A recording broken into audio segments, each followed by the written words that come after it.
ሰላም የምንሰራው ስራ የሚመቻችሁ ከሆነ ቻናላችን ሰብስክራይብ፣ ሼር፣ ላይክ በማድረግና ሜምበርሺፕ በመግዛት እንዲሁም VPN ተጠቅመው በማየት ያበረታቱን። መልካም ቆይታ። ወደፊት ሳይንቲስቶች የገዛ እናታቸውን ወደ ጦር መሳሪያነት እንዲቀይሩ ይገደዳሉ። እናትየው በጦርነት ከሞተች በኋላ አእምሮዋ ኮፒ ተደርጎ የማይበገር የውጊያ ሮቦት ለመስራት ይውላል።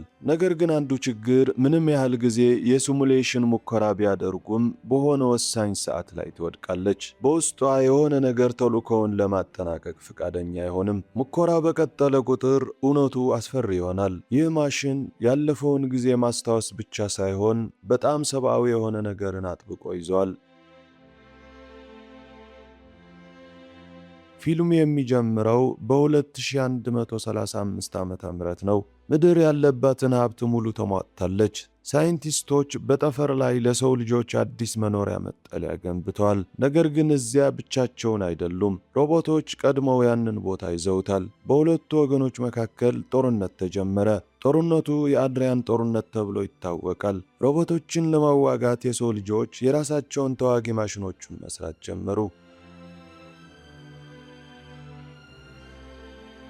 ታሪኩ የሚጀምረው በከባድ ውጊያ መካከል ነው። የፈራረሱ ሮቦቶች መሬት ላይ ተበታትነው ይታያሉ። በፍርስራሹ መካከል አንዲት ሴት ተዋጊ ራስዋን ስታ ወድቃለች። ስሟ ዩንግ ይባላል። ጠላት ሮቦቶችን ሊገድሏት ሲመጡ አይኖቿ ትከፍታለች።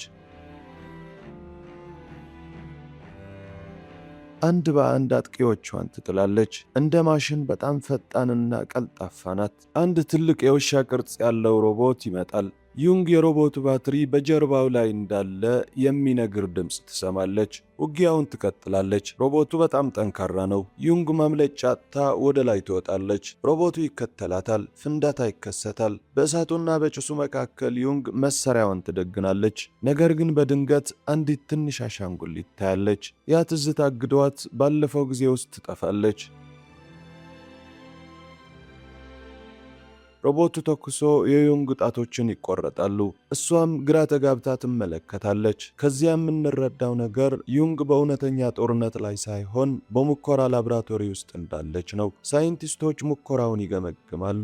ዶክተር ሲኦ የፕሮጀክት ዩንግ መሪ ናት። የጦር መኮንኖች ዛሬ እንደሚመጡና ሙከራው መቆም እንዳለበት ትናገራለች። ሮቦቱ ወደ ቃለ መጠይቅ ክፍል ይወሰዳል። የላብራቶሪ ዳይሬክተሩ ንግግሩን ይጀምራል። በ2135 ምድር እንደሞተች እና ሳይንቲስቶች በጠፈር ላይ መጠለያ እንደሰሩ ያስረዳል። በታሪክ ውስጥ ታላቅ ተዋጊ የነበረችውን የካፒቴን ዩንጁንግ አእምሮ ዳታ ክሎት ተደርጎ ይህ ሮቦት እንደሰራ ይገልጻል። እሷ ጀግና ነበረች፣ ነገር ግን በመጨረሻው ተልዕኮዋ ላይ ከባድ ጉዳት ደርሶባት ራሷ ስታ ነበር። ላቦራቶሪው ትዝታዋን፣ ችሎታዋንና ስሜቷን አውጥቶ በዚህ ሮቦት ላይ ጭኖታል። የጦር መኮንኑ ካፒቴን ዩን ተልዕኮዋን ብታጠናቅቅ ጦርነቱ ከዓመታት በፊት ያበቃ ነበር። አሁን ግን ሮቦቱ ለምን ይህንን ቀላል ሙከራ መጨረስ አልቻለም ብሎ ይጠይቃል። ዳይሬክተሩ ምንም መልስ አልነበረውም። ከዝግጅቱ በኋላ ዳይሬክተሩ በራሱ ተኩራርተዋል። ሲኦ ግን ፕሮጀክቱ በፕሬዝዳንቱ እንደተፈቀደ ታስታውሰዋለች። ሲኦ ከሮቦቱ ጋር ቃለ መጠይቅ ታደርጋለች። ሮቦቱ የካፒቴን ዩንግን እያንዳንዱ እንቅስቃሴ ይከተላል። ነገር ግን ሙከራው ሲያልቅ ሮቦቱ ይዘጋል። ሲኦ ዩንግ እናቷ እንደነበረች ለጓደኛዋ ትገልጻለች። እናቷ ለልጇ ሕክምና ስትል ነበር በጦርነት የተካፈለችው። እናቷን ለመጨረሻ ጊዜ ያየቻት ለቀዶ ጥገና ስትገባ ነበር።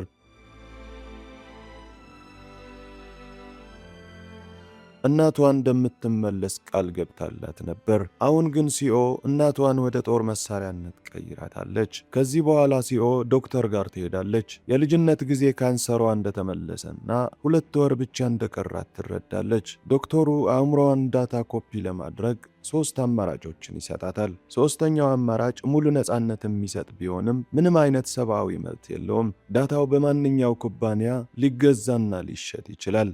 ሲኦ ዶክተሩም ራሱ ሮቦት እንደሆነ ትረዳለች።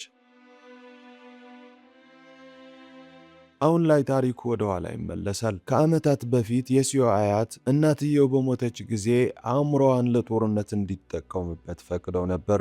ምትኩም የሲኦ የሕክምናና የትምህርት ወጪ እንዲሸፈን ነበር። ወደ አሁኑ ጊዜ ስንመለስ ዳይሬክተሩ የዩንግ ሮቦት እንዲመታ ትዕዛዝ ይሰጣል። የውጊያ ስሜቷን መቀስቀስ ይፈልጋል። ሲተኮስ በሮቦቱ አእምሮ ውስጥ ያለው የውጊያ ክፍል ይበራል። ዳይሬክተሩ የፈለገውን አግኝተዋል። በሚቀጥለው ቀን ሲኦና ዳይሬክተሩ ወደ ዋናው መስሪያ ቤት ይሄዳሉ። ፕሬዝደንቱ ሊያገኛቸው ቢሞክሩም አልመጡም። ወደ ላብራቶሪው ሲመለሱ ግን ፕሬዝደንቱ እዚያው እንዳሉ ያውቃሉ። ዳይሬክተሩ ራሱ ሮቦት እንደሆነ ይገልጻል። ፕሬዝዳንቱ ጦርነቱ እያበቃ ስለሆነ የውጊያ ሮቦቶች እንደማያስፈልጉ ይናገሩና አዲሱ ስራቸው የቤት ውስጥ ሮቦቶችን መስራት እንደሆነ ይገልጻሉ። ሲዮ ወደ ላብራቶሪው ሄዳ ፋይሎችን ስትሰበስብ አንድ አስደንጋጭ ነገር ታያለች። የእናቷን ፊት የያዘ አዲስ ሮቦት ተሰርቷል። ይህም በገንዘብ ለሚፈልግ ሰው እንዲሸጥ ተብሎ የተሰራ የደስታ ሮቦት ነው። ሲዮ በጣም ትቆጣለች። ዳይሬክተሩም ስታገኘው ይህ ንግድ እንደሆነ ይነግራታል። ሲዮ ምንም መልስ አልነበራትም። እውነቱን ለማወቅ ወደ እናቷ ሮቦት ትመለሳለች። እንደ ሳይንቲስት ሳይሆን እንደ ልጅ ሆና ተዋራታለች። እናቷ ትዝታዋን ትነግራታለች። ልጇ በቀዶ ጥገና ውስጥ የሰጣቻትን አሻንጉሊት እንዳጣችው ትገልጻለች። የመጨረሻው ሙከራ ሊጀምር ሲል ሲኦ የእናቷን ትዝታዎች ሁሉ ታጠፋለች። እናቷ እንድታመልጥ ትፈልጋለች። ሙከራው ሲጀምር ሮቦቱ እንደ ሁል ጊዜ ይቆማል። ዳይሬክተሩ ግን ይጠራጠራል። ቪዲዮውን ሲመለከት ዩንግ ሆን ብላ ራሷን እንደገደለች ትመስላለች። ማንቂያ ደወሉ ይጮሃል። ዩንግ መንቀሳቀስ ጀመረች። ያጋጠማትን ሁሉ ትገድላለች። ፖሊስ ሮቦቶችን ይመታሉ። ዩንግ በብቸኝነት ትዋጋለች። ሲዮ ትመጣና እናቷን ትረዳታለች። የሄዮን ዳታ ወደ አዲስ ሮቦት ይዛወራል። ሲዮና ሮቦቱ ለማምለጥ ሲሞክሩ ዳይሬክተሩ ይመጣና ሲዮ ላይ ይተኩሳል። እሷም በኩፍኛ ትቆስላለች። ዩንግ እናቷ እንደመሆኗ በውስጧ ያለው ስሜት ይነሳል። ዳይሬክተሩን በኩፍኛ ቁጣ ታጠቀዋለች። ዳይሬክተሩ ራሱ ሮቦት እንደሆነ ያውቃል። ዩንግና ፖሊስ ሮቦቶቹ ውጊያቸውን ይቀጥላሉ።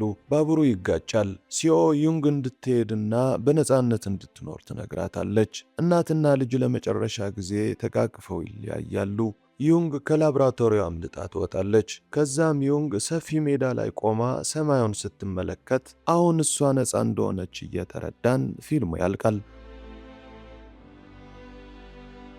ውድ ተመልካቾቻችን የዛሬ ቪዲዮ ይህንን ይመስላል። ሐሳባችሁ በአስተያየት መስጫው ላይ ጻፉልን። በዚህ ሰዓት የእናንተ ድጋፍ በጣም ያስፈልገናል። ስለሆነም ቻናላችን ሰብስክራይብ፣ ሼር እና ላይክ በማድረግ እንዲሁም VPN አብርታችሁ በማየት አበረታቱን። አመሰግናለሁ።